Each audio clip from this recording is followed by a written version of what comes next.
Back to ஆர்ஆ stories எஸ்டி channel. இன்றைக்கி ஒரு home baked spongy carrot cake எப்படி சாஃப்டாகவும் டேஸ்ட்டாகவும் பண்ணலான்னு பார்க்கலாம். வீட்டில் பார்த்து நம்ம குக் பண்ணி சாப்பிடும்போதே அது ஒரு தனி சுகம்தான். டைம் எடுத்தால் கூட அதோடய அவுட்புட் சூப்பராக வரும்போது நமக்கே நம்ம அறியாமல் ஒரு செம்ம சந்தோஷம் வரும் பாருங்கள். அதை சொல்கிறதுக்கு வார்த்தையே கிடையாது. ஸோ இதுக்கு முதல்ல அவனை ப்ரீஹீட் பண்ணிக்கணும். 160 டிகிரியில் ஒரு 15 மினிட்ஸ் பண்ணால் போதும். நான் இந்த புது வீட்டில் அவன் ஒர்க் ஆகுதான்னு செக் பண்ணுறதுக்காக 1 ஹவர் செட் பண்ணிவிட்டு அதோட டெம்பரேச்சர் எந்த அளவுக்கு விஸ்டாண்ட் பண்ணுறதுக்காக செட் பண்ணியிருக்கேன். பட் 15 மினிட்ஸ் போதும். 160 டிகிரியில் ப்ரீஹீட் பண்ணணும். ஸோ மீன் வைல் நமக்கு என்னென்ன தேவையோ அவ்வளோத்தையும் நம்ம ரெடி பண்ணி எடுத்துடலாம். இந்த கேக் பண்ணுறதுலையே மெயினாக எப்பயுமே ஒரு மெஷரிங் ஸ்கேலு ரொம்ப இம்பார்ட்டன்ட். அந்த மெஷரிங் ஸ்கேலை வச்சு ஒவ்வொரு இன்க்ரீடியன்ஸையும் பர்ஃபெக்டாக அக்யூரேட்டாக எவ்வளோ நம்ம சொல்கிறோமோ அந்த அளவை கரெக்டாக எடுத்துகிட்டு எல்லா இன்க்ரீடியன்ஸையும் இதே மாதிரி மெஷர் பண்ணி டேபிளில் எல்லாத்தையும் எடுத்து வச்சதுக்கப்புறம் தான் எதோட மிக்ஸ் பண்ணணும், எதோட கலக்கணுங்கிறத நம்ம ப்ராசஸை ஸ்டார்ட் பண்ணணும். ஸோ எல்லா இன்க்ரீடியன்ஸையும் பர்ஃபெக்டாக அளந்து எடுத்து வைக்கிறது தான் இதோட ரொம்ப இம்பார்ட்டண்டான பாயிண்ட். ஏன்னா ஒரு அளவு கொஞ்சம் கூடுனா கூட கேக்கோட ஸ்ட்ரக்சர் அப்படியே மாறிடும். ஸோ அதுக்கப்புறம் கேக் திக்காக வரலாம், இல்லை கறி போயிடலாம்.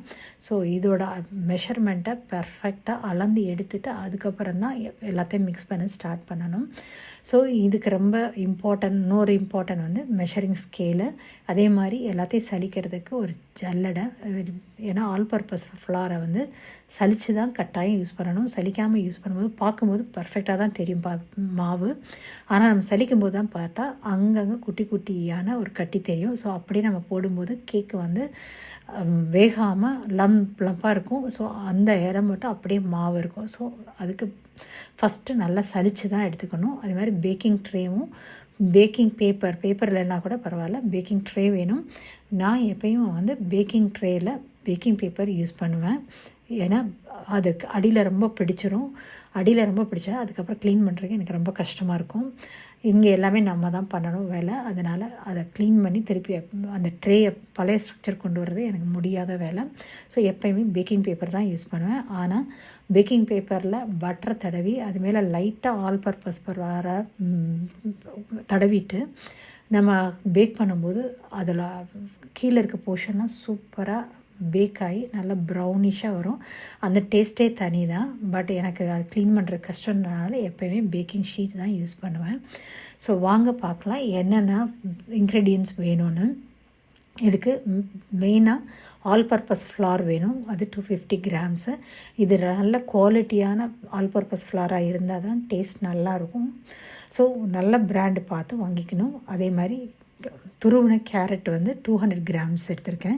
இங்கே உள்ள கேரட் ரொம்ப ஸ்வீட்டாக இருக்கும். ராவாக நம்ம சாப்பிடும்போதே அவ்வளோ திகட்டும். அதனால தான் 200 கிராம்ஸ் எடுத்திருக்கேன். ஆனால் 350 கிராம்ஸ் வரைக்கும் போடலாம். Egg 2 medium size. இங்கே எக்கு ரொம்ப ரா ஸ்மெல்லாக இருக்கும். என்னால் டாலரேட்டே பண்ணிக்க முடியாது. அதனால் நான் எக்கோட அளவை கம்மி பண்ணியிருக்கேன். ஆனால் நீங்கள் 4 எக்கு வரைக்கும் ஆட் பண்ணலாம். சுகர் 135 to 200 கிராம்ஸ் அளவுக்கு சேர்க்கலாம். அது உங்களோட சுகர் லெவல் எந்த அளவுக்கு வேணுமோ அந்த அளவுக்கு போட்டுக்கோங்க. நான் இன்றைக்கி 200 கிராம்ஸ் சேர்த்தேன். பட் ரொம்ப ஸ்வீட்டாக இருந்த மாதிரி இருந்தது. ஸோ 140 to 150 போட்டிருந்துருக்கலாமேன்னு யோசித்தேன். அப்புறம் ஆயிலு 150 ml இல்லைன்னா 2/3 ஆஃப் த கப்பு. எல்லா ஆயிலும் நம்ம என்ன கிச்சனில் யூஸ் பண்ணுறோமோ அந்த ஆயிலும் யூஸ் பண்ணிக்கலாம். ஆலிவ் ஆயிலை தவிர மற்ற எல்லாத்தையும் யூஸ் பண்ணலாம். நான் எப்போயுமே செக்கெண்ணெய் தான் யூஸ் பண்ணுவேன். செக்கெண்ணெய், நல்லெண்ணெய், தேங்காய் எண்ணெய், கடலெண்ணெய், எந்த எண்ணெய் வேணால் யூஸ் பண்ணிக்கலாம். இன்றைக்கி நான் தேங்காய் எண்ணெய் தான் யூஸ் பண்ணியிருக்கேன். அது மாதிரி வெனிலா எசன்ஸு 1 டீஸ்பூனு. வெனிலா எசன்ஸும் இல்லை வீட்டில், அதனால் லெமன் எசன்ஸ் இருந்தது யூஸ் பண்ணியிருக்கேன் ஆல்டர்னேட்டிவாக. Baking powder 1.5 spoon. Baking soda 1/2 spoon. Dry nuts, எல்லா ட்ரை நட்ஸும் யூஸ் பண்ணலாம். எனக்கு வீட்டில் இன்றைக்கி ஆல்மண்ட் மட்டும்தான் இருந்தது. அதனால் கொஞ்சமாக ஃபைனாக சாப் பண்ணி எடுத்து வச்சுக்கிட்டேன். நீங்கள் பிஸ்தா இல்லை ட்ரை கிரேப்ஸ் அந்த மாதிரி எது வேணால் ஆட் பண்ணிக்கலாம். ஸோ டிபெண்ட்ஸ் ஆன் நம்ம டேஸ்ட்டு தான். இதில் பட்டரும் கிடையாது, ஆயில் போடுறதுனால ஜஸ்ட்டு அந்த பேக்கிங் ட்ரேயில் மட்டும் நம்ம அப்ளை பண்ணுறதுக்கு தான் பட்டர் எடுத்திருக்கோம். அதே மாதிரி நான் இந்தியாவில் இருக்கிற வரைக்கும் எனக்கு பேக்கிங்கே தெரியாது. மைக்ரோ ஓவன் மட்டும்தான் யூஸ் பண்ணியிருக்கேன். ஏன்னா அங்கே நிறைய கேக்கு அந்த டைமில் மெக்ரோனட்டில் கிடைக்கும். ஸோ அங்கே வாங்கிறனால நான் வீட்டில் பேக் பண்ணக்கூடிய எண்ணமே இல்லை. இங்கே வந்ததுக்கப்புறம் அது எஸ்பெஷலி கோவிட் டைமில் எல்லாருக்குமே வேர்ல்டு வைடு பேக்கிங்கில் ஒரு இன்ட்ரெஸ்ட் வந்தது. அப்படி தான் நானும் அந்த டைமில் இதை ஹாபியாக எடுத்துக்கிட்டேன். மோரோவர் என்னோடய பழைய வீட்டில், அதாவது ஹேபிடேட் காண்டோவில் ஒரு அல்ஜீரியன் ஃப்ரெண்டு, ஃப்ரான்ஸில் born and brought up lady, அவங்க எனக்கு சொல்லித்தர கூப்பிட்டு ஸ்க்ராட்சில் இருந்து எல்லாமே என்னையவே பண்ண வச்சாங்க. ஸோ எனக்கு ரொம்ப கான்ஃபிடென்ட் ஆயிடுச்சு. அதுக்கப்புறம் நான் நிறையா வாட்டி வீட்டில் ட்ரை பண்ணி அவங்களுக்கும் ஷேர் பண்ணியிருந்தேன். அவங்க பரவாயில்லையே ஃபஸ்ட்டு டைம்லேயே பிக்கப் பண்ணிட்டேன்னு சந்தோஷப்பட்டாங்க. ஸோ இதில் மெஷரிங் ஸ்கேல் ரொம்ப ரொம்ப இம்பார்ட்டன்ட். ஏன்னா ஒவ்வொரு வாட்டியும் நம்ம மெஷர் பண்ணி தான் இன்க்ரீடியன்ஸை எடுக்கணும். இந்த மெஷரிங் ஸ்கேலில் ஃபஸ்ட்டு எந்தெந்த கப்பெலாம் பண்ண போகிறோமோ அந்த கப்பை வச்சு ஒவ்வொரு வாட்டியும் அதாவது எம்டி கப்பை இல்லை எம்டி பவுலில் நம்ம மெஷர் பண்ணிவிட்டு அதுக்கப்புறம் இப்போ கேரட் வேணால் கேரட்டை அதில் அளக்கணும். எக்ஸாம்பிள், நம்ம இப்போ எம்டி பவுல் நம்ம மெஷர் பண்ணும்போது 120 கிராம்ஸ் இருக்குதுன்னா நான் கேரட்டோட மெஷர் பண்ணும்போது அது 320 கிராம்ஸ் இருக்கணும். ஸோ இப்படி ஒவ்வொரு வாட்டி, ஏன்னா ஒரு கப்புலையும் சம்டைம்ஸ் ஒரு 5 கிராம் 10 கிராம் டிஃப்ரென்ஸ் இருக்கும்.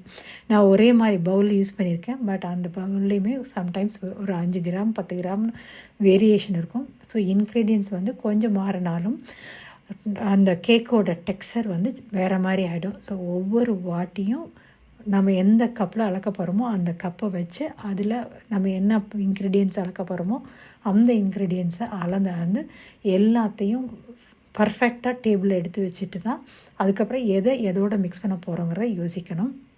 அதே மாதிரி இந்த மிக்சர் ரொம்ப யூஸ்ஃபுல்லாக இருக்கும் மிக்ஸ் பண்ணுறதுக்கு. இது இங்கே என்னோடய பழைய காண்டோவில் ஒரு ஜெர்மன் லேடி ஊரை விட்டு போகிறப்ப ஜஸ்ட் ஒரு $5 மட்டும் தாங்கன்னு சொல்லிவிட்டு என்கிட்ட கொடுத்துட்டு போயிட்டாங்க. இது வாங்கும்போது நான் கேக் பேக் பண்ண தெரியாது. அப்போ நான் எக்கு ஆம்லேட் போடுறதுக்கு எக்கை பீட் பண்ணுறதுக்கு யூஸ் பண்ணிருந்தேன். அதுக்கப்புறம் கேக்கை நான் கற்றுக்கிட்டதுக்கப்புறம் இது ரொம்ப ரொம்ப எனக்கு யூஸ்ஃபுல்லாக இருந்தது. ஸோ இதே மாதிரி எல்லாத்தையும் அழகாக நம்ம அளந்து வச்சுட்டு ஆல் பர்பஸ் ஃப்ளாரையும் பேக்கிங் பவுடரும் பேக்கிங் சோடாவையும் ஒன்றா கலந்து நல்லா சலிச்சிடணும். ஏன்னா பார்க்கும்போது அந்த பவுடரை நல்லா ஸ்மூத்தாக இருக்க மாதிரி தான் இருக்கும். பட் சலிக்கும் போது பார்த்திங்கன்னா அங்கங்கே குட்டி குட்டியாக இருக்கும். ஸோ கை வச்சு நல்லா அமுக்கி பர்ஃபெக்டாக ஸ்மூத்தாக சலித்து எடுத்துடணும். ஸோ இந்த பவுடர் ஐட்டமை தனியாக வச்சுட்டு திருப்பி லிக்விடெல்லாம் ஒன்றாக்கணும்.